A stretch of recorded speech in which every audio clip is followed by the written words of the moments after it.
How to remove billing address in your Shopify shop.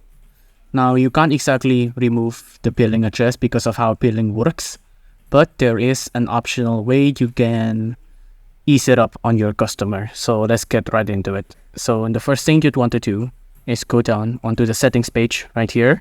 Let's click that. And once here, you want to go to the checkout section. Here you can adjust some settings like customer contact method, phone number or email, or maybe just email. But the one we want to pay attention to is this, address line 2. So for example, there's an address line 2, maybe the apartment, the unit, etc. We can make this so it doesn't include it. So it's less cumbersome for our customer.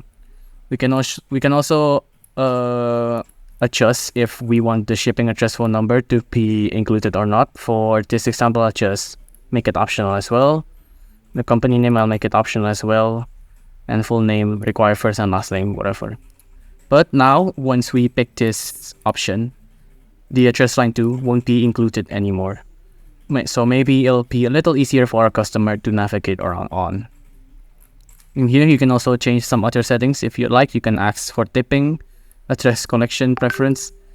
You can maybe use the shipping address as the billing address by default, or use address auto completion to make it easier for the customer. Once you're done messing around with the settings, don't forget to scroll down and press on save.